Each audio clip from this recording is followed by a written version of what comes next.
Muito bem, vamos para a nossa lição de número 13. Faremos agora o resumo desta lição, encerrando este trimestre.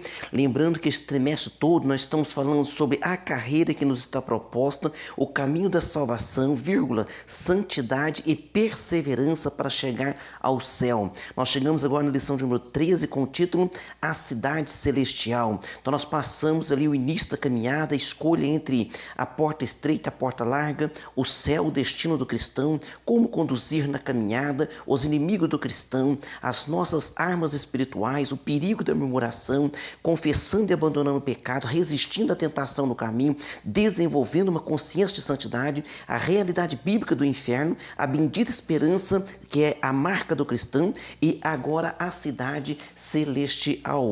O texto áureo está dizendo, mas a nossa cidade está nos céus, donde também esperamos o Salvador, o nosso Senhor Jesus Cristo. Filipenses capítulo 3, versículo 20. Verdade prática, a cidade celestial é o alvo de toda a nossa jornada que iniciou com o novo nascimento e se consumará com a entrada pelos portões celestiais. Então a cidade celestial, ela já está preparada. O Senhor Jesus Cristo disse ali em São João capítulo 14, não se turbe o vosso coração, crede em Deus e crede também em mim. Na casa do meu Pai há muitas moradas. Se não fosse assim, eu vou-lo teria dito, pois vou preparar-vos lugar. E quando eu for e vos preparar lugar, virei outra vez para levar vocês para morar comigo, para que onde eu estiver, estejam vós também. Então, aonde Ele está, Ele quer que nós estejamos junto com Ele. Então, o Senhor Jesus preparou esta cidade celestial, é chamada de Nova Jerusalém, e Apocalipse capítulo 21 deixa claro que já estão preparados um novo céu e nova terra, aonde nós estaremos habitando eternamente com o Senhor. Que a leitura bíblica em classe encontra Apocalipse capítulo 21, versículo 9 ao 14, e o capítulo 22, versículo 1 ao versículo de número 5, aonde eu disse aqui, né, para vocês, e agora lembrando que o Senhor preparou, e está dizendo, né, eis que eu vi novo céu e a nova terra. Então está preparado ali para nós um novo céu e uma nova terra, aonde o pecado não tem mais atuação, aonde o pecado não tem mais força. Então a força do pecado ali não haverá mais nenhum perigo. Às vezes pessoas já perguntaram, algumas pessoas já fizeram essa pergunta, dizendo, pastor, eu tenho um receio. Eu falei, qual é? Ele disse assim, eu tenho um receio que quando eu estiver morando no novo céu e nova terra com o Senhor, com o nosso Deus, eu tenho um receio de que eu possa pecar novamente. Então, esse receio que é a falta de conhecimento, porque ali não haverá mais atuação do pecado. Introdução: os cristãos têm conhecimento das Sagradas Escrituras, que têm conhecimento das Sagradas Escrituras, sabem que não foram destinados para viver apenas neste mundo. Aqui somos peregrinos e forasteiros. Então, a Bíblia deixa bem claro que nós somos peregrinos e forasteiros. Diz assim, Pedro, amados, peço-vos, como a peregrinos e forasteiros, que vos abstenhais das concupiscências carnais que combatem contra a alma. Então, o pecado que está combatendo contra a alma, que é a concupiscência, significa as vontades carnais, nós temos que vencê-las. Por quê? Porque nós somos peregrinos, somos forasteiros aqui nesta terra. Então, a Bíblia deixa isso bem claro para nós. Então, por isso, nós estudaremos nesta lição justamente, né, para que nós possamos entender melhor. Nós estaremos estudando aqui a respeito do paraíso eterno, a cidade celestial, o eterno estado em que desfrutaremos da presença de Deus e como as Escrituras ensinam como será a nossa glorificação final. Então nós estaremos em um corpo glorioso. Mas que corpo glorioso é este, pastor? É o mesmo corpo qual Jesus ressuscita. Ele ressuscita no corpo glorioso. E a Bíblia diz que nós seremos semelhantes a Ele, nós seremos semelhantes ao Senhor Jesus. Nós o veríamos como Ele é e seremos semelhantes a Ele. Essa é a promessa bíblica da palavra de Deus. Primeira parte aqui, o paraíso eterno. O que é paraíso?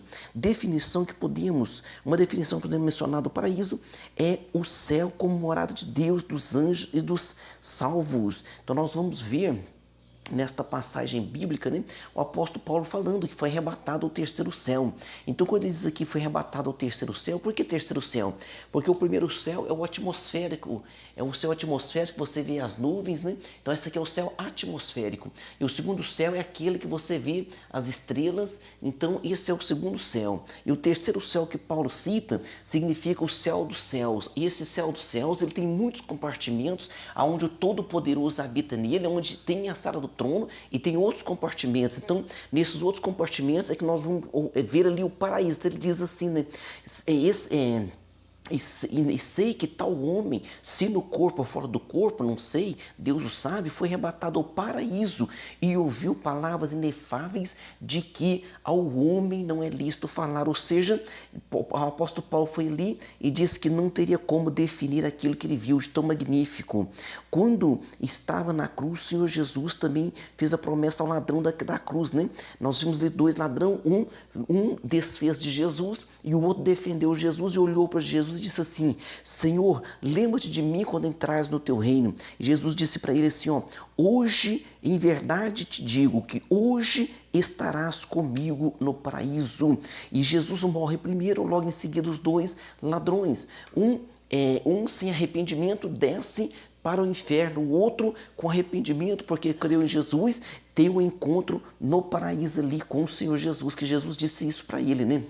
Hoje estarás comigo no paraíso. Essa promessa foi prontamente cumprida, pois quando por ocasião da sua morte, o corpo do Senhor Jesus foi para a sepultura, mas seu espírito vai para Deus, né? Então seu espírito vai para Deus e cumpre tudo aquilo que Deus determinou, a vitória do nosso Senhor Jesus. Não há como mensurar tamanha alegria do ladrão ao ouvir de Jesus essa promessa, porque aquele ladrão que defendeu Jesus, ele reconheceu, ele falou assim para o outro, né? Olha, você não teme a Deus estando na mesma condenação, ou seja, reconheceu que Jesus era Deus. E disse mais, falou assim: nós estamos aqui que os nossos atos mereceram. Reconheceu que ele era pecador, reconheceu que Jesus era Deus e reconheceu que Jesus tinha um reino e que Jesus poderia salvá-lo. Por isso ele alcança, né, a sua promessa, por isso ele alcança a bênção. Este homem alcançou a bênção. O apóstolo Paulo foi arrebatado e levado ao paraíso, que é o mesmo lugar que aparece em Apocalipse 2:7, que fala, né, que o nosso Deus, né, o nosso Deus, ele está no Apocalipse 2:7, deixa bem claro ali que no trono, o trono no qual Deus está sentado, vem um rio e nesse rio, né, tem uma praça e de um lado também tem o que? A árvore da vida, e ali também é chamado de paraíso. Então, paraíso é um lugar maravilhoso, é um lugar bom, por isso nós chamamos de paraíso, né? Você vai a algum local, alguém, né, vai no lugar lá pescar, que gosta de pescar, vê aquele lugar maravilhoso, sossegado, que ele diz: olha, eu fui naquele local, aquele local é um paraíso. E tem dois aqui: o que é a cidade eterna? Depois do julgamento final, após o milênio e a purificação da terra por meio de fogo, aqui é a purificação da terra por meio de fogo, alguns teólogos imaginam o seguinte: o Apocalipse diz, né, viu um novo céu e nova terra. Alguns dizem, mas essa terra será purificada. Então, não há nenhuma briga teológica. Ou a terra será purificada, ou haverá um novo céu e nova terra, não importa. O importante é que nós moraremos numa terra transformada, nova, e o céu também será novo, tá? Deus já preparou tudo isso para nós. E aí continuando, surgirá a Nova Jerusalém, que figura como a cidade eterna de Deus. Então a Nova Jerusalém é a cidade eterna de Deus.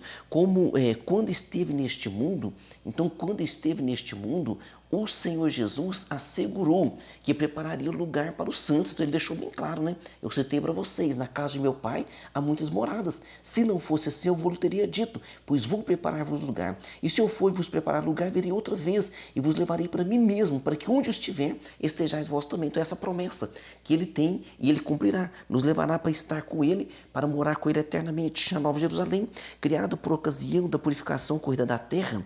Então a Nova Jerusalém, ela já está arquitetada, ela já está edificada nos céus. E essa Nova Jerusalém, ela será uma cidade que estará no novo céu e nova terra. Então, a principal cidade na nova terra, que nós habitaremos no novo céu e nova terra, então a principal cidade é esta cidade eterna. Tem sua origem no céu e será também terrena, visto que substituirá a antiga cidade que estava contaminada, ela descerá diretamente dos céus. Então, a Bíblia deixa isso bem claro, né? Diz assim, Apocalipse 21, e viu um novo céu e nova terra, é o que eu sempre cito para vocês, um novo céu e nova terra, porque já o primeiro céu, a primeira terra passaram e o mar já não existe. Esse mar que já não existe, alguns imaginam que pode estar se referindo a nações, porque não haverá nações, o povo será um só, e em Cristo nós já somos um só, né? E, versículo 2, e eu, João, vi a santa cidade, a nova Jerusalém, que de Deus desceu do céu, ou seja, já está preparada no céu, e descerá do céu para estar na nova terra, adereçado como uma esposa ataviada para o seu marido, ou seja, toda embelezada, já está pronta. E ouvi uma grande voz do céu que dizia, eis aqui o tabernáculo de Deus com os homens, pois com eles habitará, e eles serão o seu povo, e o mesmo Deus estará com eles, e será o seu Deus. Então essa é a promessa descrita na palavra de Deus, e promessa essa que nós, que nós confiamos, promessa essa que nós estamos confiados nessa promessa. Nessa ocasião, os salvos serão cidadãos desta cidade, desfrutarão das bênçãos eternas e habitarão em seus corpos transformados. Então habitaremos em corpos transformados assim. 1 Coríntios 15, versículo 54, o 1 Coríntios 15 dá uma aula sobre isso, né? E quando isto que é corruptível, quer dizer, a nossa carne que corrompe, que morre, se revestir da incorruptibilidade, e isto que é mortal, se revestir da imortalidade, então cumprir-se a palavra que está escrito, tragada foi a morte na vitória, ou seja, a morte será vencida, pois o corpo glorioso ao qual nós habitaremos não terá, a morte não terá mais, ela não terá mais força, né, contra esse corpo glorioso. Tanto é que quando a Bíblia diz que, né, que haverá um novo céu e nova terra, é logo após o julgamento final do grande trono branco. E nesse julgamento final, a própria morte é lançada no lago que arde com fogo e enxofre. Isso está em Apocalipse capítulo 20, no item 3 aqui da primeira parte. Quando a eternidade começará, de acordo com o estudo atento de Apocalipse, depois do arrebatamento da igreja, ocorrerá a grande tribulação por um período de 7 anos. Daí em seguida, o nosso Senhor retornará, ele retornará visivelmente sobre o Monte das Oliveiras, com os seus santos e seus anjos, e ele vai estabelecer o seu milênio, virá socorrer Israel no final da grande tribulação. Haverá uma batalha chamada Batalha do Armagedon. As nações se juntam com Israel, Jesus desce visivelmente e nós descemos com ele. Então a igreja será arrebatada, a terra passará um período de grande tribulação de 7 anos. Nesses 7 anos nós estaremos ceando com o Senhor nos ares, onde também receberemos galardões. Depois ele vem pessoalmente sobre esta terra com os seus santos e seus anjos e estabelecerá o milênio, e nós estaremos governando com ele neste reino milenial. Depois do milênio, entraremos no glorioso estado eterno. Então, depois do milênio, é que entraremos no glorioso estado eterno. Então, por 1000 anos, Jesus governa na terra.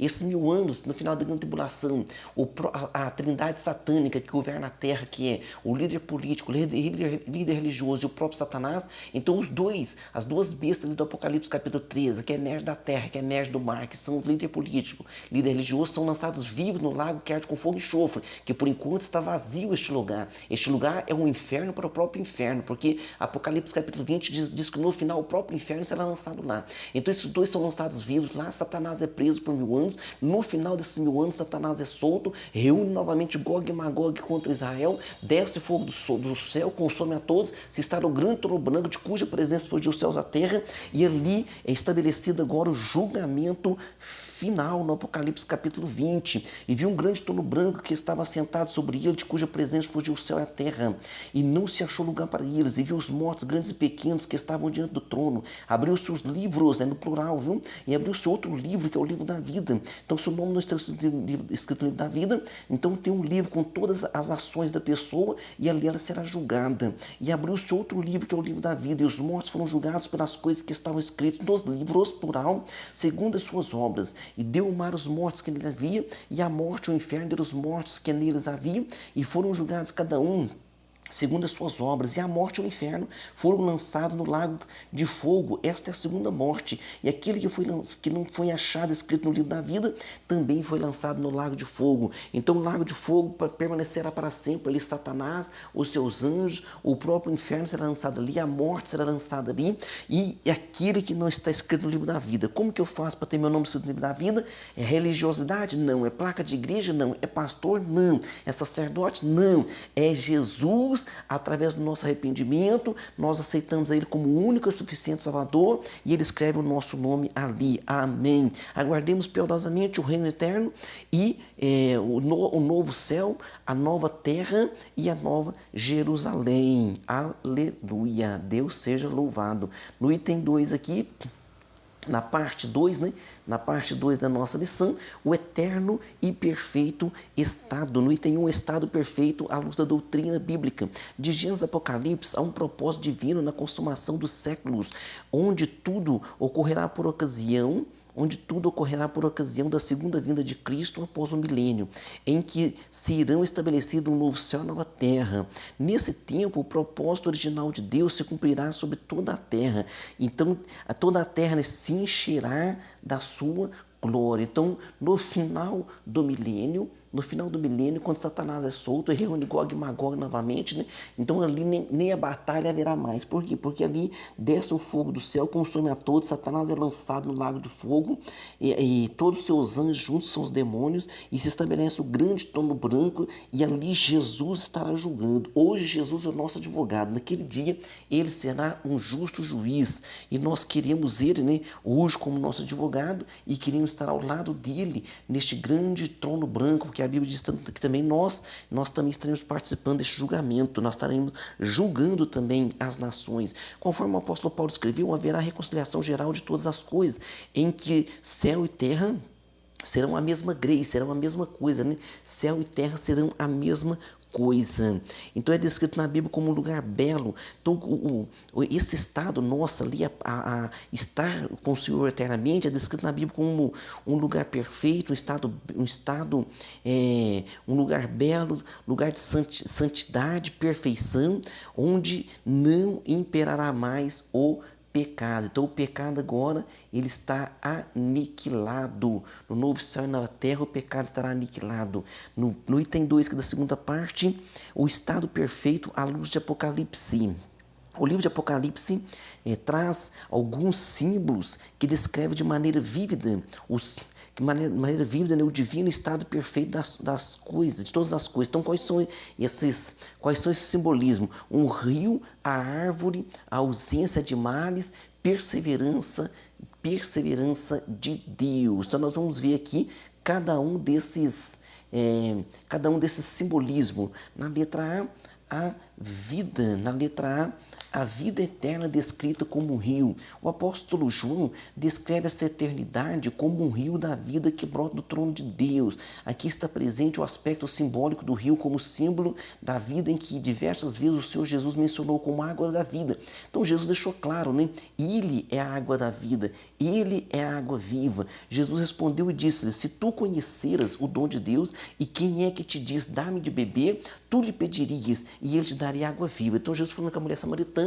olha, se você soubesse quem está conversando com você, você iria me pedir, mas não essa água, e essa água você bebe e torna a ter sede. Você me pediria água viva. Essa água viva você bebe ela, você se enche dela, ela jorra do teu ventre e você transmite essa água para as pessoas. Jesus é essa água viva. Letra B. A vida eterna é descrito como árvore. A árvore da vida remonta ao livro de Gênesis, né? Seus 12 frutos, e de mês em mês suas folhas simbolizam a vida que triunfou sobre as enfermidades e a morte. Não haverá mais dores, nem doenças, pois no divino estado eterno a morte não prevalecerá mais. Então essa árvore que o simbolismo disse, a árvore da vida, as suas folhas são para a saúde das nações, ou seja, não haverá mais enfermidade. Letra C, a vida eterna é sem males, não haverá mais maldição contra alguém. A Bíblia deixa clara, Apocalipse diz, né, ali no novo céu e nova terra, diz assim: e ali nunca mais haverá maldição contra alguém, e nela estará o trono de Deus e do Cordeiro, e os seus servos o servirão. Nós serviremos ao nosso Deus para sempre, em alegria. Letra B. A vida eterna na presença de Deus, contemplaremos a Deus face a face, a sua presença será a nossa luz. Então nós contemplaremos face a face o nosso Senhor Jesus querido. Então o nosso culto, né? Nós prestaremos um culto olhando diretamente para o Senhor Jesus, cultuando a Ele na presença dEle. Hoje cultuamos Ele na presença dEle, mas na sua presença mas na sua presença invisível, porque Pedro escreveu, ele é o Deus real, ele é o invisível mais real. Pedro escreve desta forma, aleluia. Então nós não vimos, né, o momento de estar com o Senhor para sempre. Na parte 13 aqui da nossa lição, o estado final de todos os santos. No item 1, o que todo crente salvo deve esperar. Os santos de Deus, tanto no Antigo Testamento quanto do Novo Testamento, nunca viveram nesta terra com a ideia de permanecer nela eternamente. O patriarca Abraão mesmo, ele vivia aqui na terra e ele sabia, né, ele tinha uma esperança de uma cidade celestial. Então o próprio pai nosso na fé, o nosso pai na fé Abraão, diz assim, ó, pela fé habitou na terra da promessa, como em terra alheia, mostrando, morando em cabanas com Isaac e Jacó, herdeiros com ele da mesma promessa, porque esperava a cidade que tem fundamentos, da qual o artífice e construtor é Deus. Então, o arquiteto, ele esperava uma cidade feita pelo arquiteto que é o próprio Deus. Então, Abraão morreu com essa esperança, Moisés morreu nessa esperança, todos deixaram clara essa esperança. Moisés passou por ela com essa mesma intenção, deixou o Egito e sua glória, porque tinha consciência de algo muito melhor. Ele deixou de ser chamado filho da filha de Faraó, por quê? Porque ele tinha uma esperança de algo muito maior. Andou 40 anos no deserto e quando foi entrar na terra prometida, Deus falou assim, não, aqui já chega, já cumpriu sua missão. Então Moisés também morreu com esta esperança, morreu nesta esperança. Moisés também morreu nessa esperança. Por isso o cristão que vive neste mundo sabe que aqui ele é peregrino nesta jornada, pois está consciente de que seu lar, a sua verdadeira cidade, é a cidade de onde nosso grande e maravilhoso Deus habita. Aleluia. No item 2 agora da última parte, viveremos todos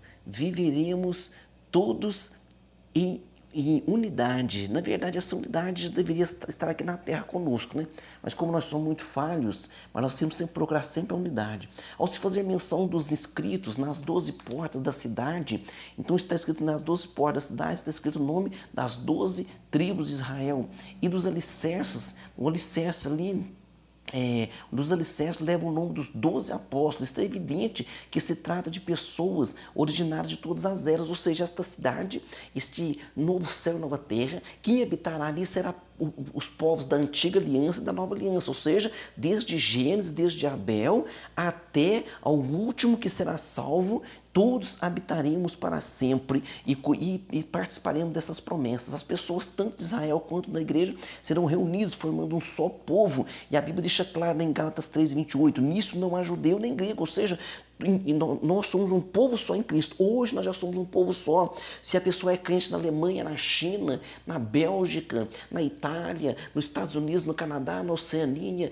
na África, na América Central, em qualquer lugar tiver um crente falando qualquer idioma, nós somos um só em Cristo. Aleluia. Essa é a promessa do nosso Deus. No item 3 da última parte, finalmente em casa.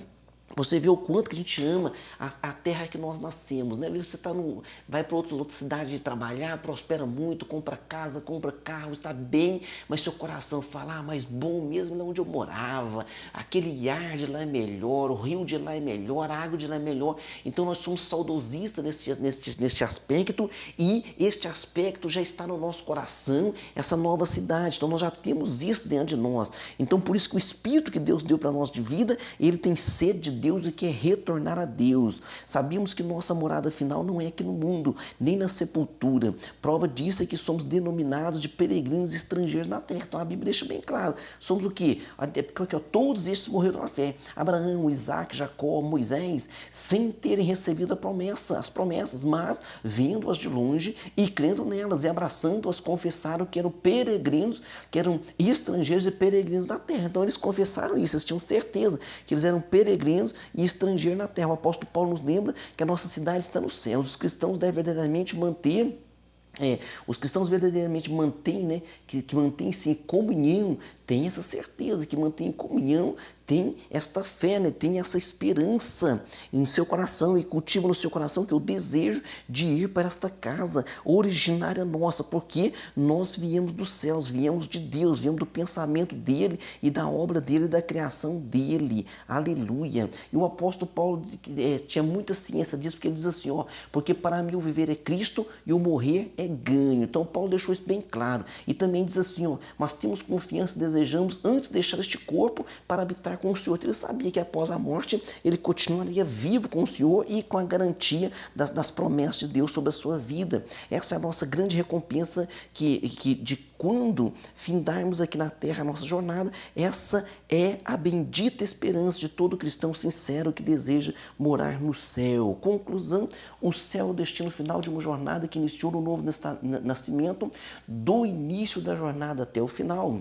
Agora, do início desta jornada, né, que nós iniciamos quando cremos em Cristo, do início dessa jornada até o final, nós enfrentamos muitos problemas, nós enfrentaremos inimigos que intentam nos desviar da rota para o céu. Por isso, durante a travessia da jornada é necessário toda a vigilância, zelo, tá? Porque, portanto, coloquemos nossos olhos no autor consumador da nossa fé, olhando para frente, pois a Canaã celestial é logo ali. A Canaã celestial é logo ali. Deus já nos espera ali, tendo por certo isto mesmo, que aquele que em vós começou a boa obra, a aperfeiçoará até o dia de Cristo, até o dia de Jesus Cristo. Então, Deus vai continuar nos aperfeiçoando, Deus vai continuar cuidando de cada um de nós através da ação do Espírito Santo. Amém? Perguntas número 1. Como podemos definir o paraíso? É o céu como morada de Deus, dos anjos, dos salvos.